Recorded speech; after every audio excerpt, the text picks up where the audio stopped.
여러분 안녕하십니까? 계속해서 뉴스데스크 충북 소식입니다.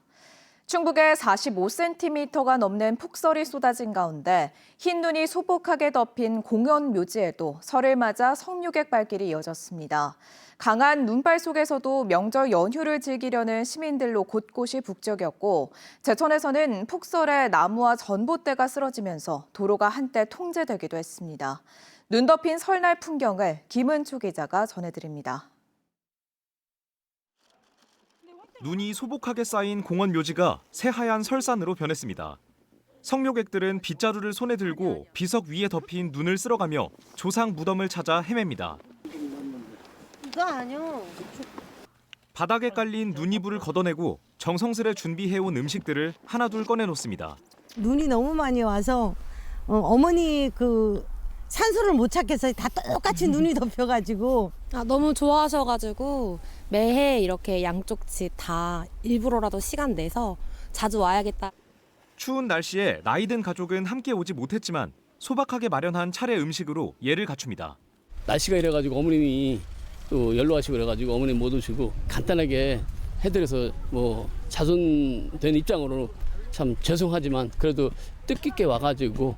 오송 참사 이후 두 번째 설을 맞은 유가족들은 시민 분향소에 모여 합동 차례를 지냈습니다. 이제는 마치 또 하나의 가족이 된 것처럼 명절에 만나 서로의 안부를 묻고 번갈아 차례상 앞에 술을 따르며 절을 올렸습니다.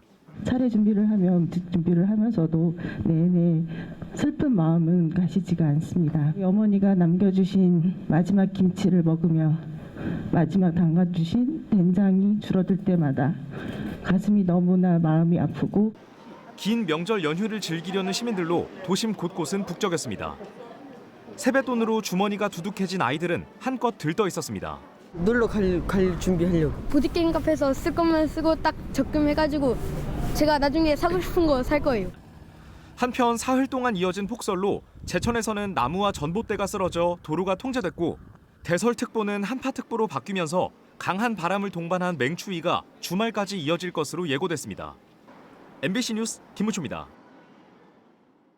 설날인 오늘 본격적인 귀경 행렬이 시작되면서 고속도로 곳곳이 정체를 빚고 있습니다. 충북을 지나는 고속도로는 하루 종일 지체와 정체 현상을 빚은 가운데 도로공사는 귀성 방향 교통 정체는 오늘 밤 11시에서 12시쯤 해소되고 귀경 방향은 내일 새벽 1시에서 2시쯤에나 풀릴 것으로 내다봤습니다. 특히 내일 낮 시간대 귀경길이 이번 연휴 중 가장 혼잡할 것으로 전망했습니다.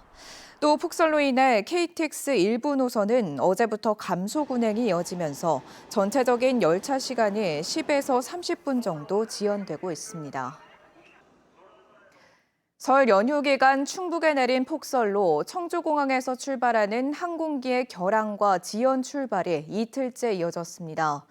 오늘 오전 7시 청주공항을 출발해 제주로 가려던 이스타항공 701편을 시작으로 티웨이 항공과 대한항공, 제주항공 등 제주행 항공기 8편의 운항이 취소됐습니다.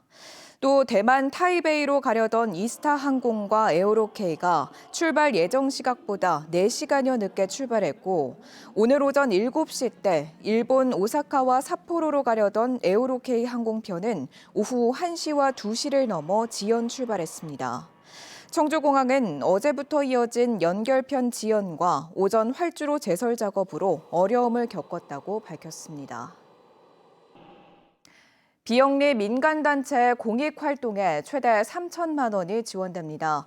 공익활동 대상은 시민사회 통합, 민생경제, 문화관광체육, 환경보호 등 7개 분야로 다음 달 14일까지 신청을 받아 3월 중 지원 대상자를 선정합니다.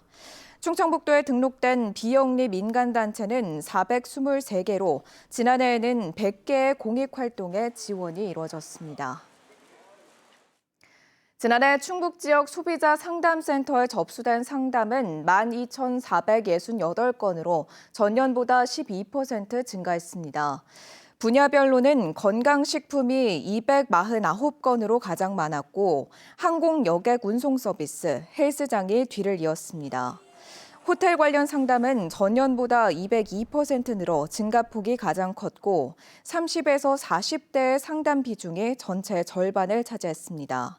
판매 방법별로는 일반 판매가 5,380건으로 가장 많았고 전자상거래는 TMF 사태 등의 영향으로 전년보다 33% 증가했습니다. 3년 전 청주의 한 산부인과에서 산모와 신생아 등 122명이 대피했던 대형 화재를 불러일으킨 전기 시공업자가 실형을 선고받았습니다.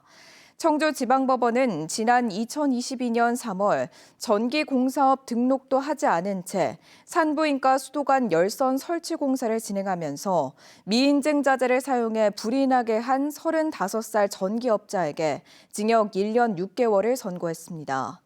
또 무자격 업자에게 시공을 맡기고 공사가 끝나지 않았는데 열선을 콘센트에 꽂아 화재를 야기한 병원 시설 과장에게는 금고 10개월에 집행유예 2년을 선고했습니다.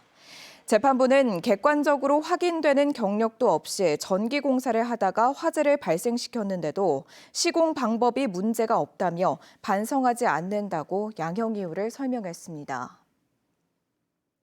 제천시 외국인 주민이 3,174명으로 집계돼 전체 인구의 2.47%를 차지하며 역대 최다를 기록했습니다. 이는 1년 전보다 776명 늘어난 수치로 지난 1995년 제천군과의 통합 이후 가장 많은 규모입니다. 국적별로는 베트남이 917명으로 가장 많고 중국 613명, 네팔 302명, 우즈베키스탄 207명, 필리핀 140명 순입니다. 제천시는 산업 현장의 외국인 근로자 수요 증가와 고려인 재외동포 이주 정책 등의 영향으로 외국인 주민이 급증했다고 밝혔습니다. 충청북도 교육청 미디어 교육센터가 다음 달 12일 문을 엽니다. 지상 4층, 지하 1층 규모로 지어진 미디어 교육센터는 미디어 랩실과 디지털 메이커실, 1인 미디어 스튜디오와 상상 놀이터 등으로 구성됩니다. 지금까지 뉴스데스크 충북 소식이었습니다. 잠시 후 스포츠 뉴스가 이어집니다. 고맙습니다.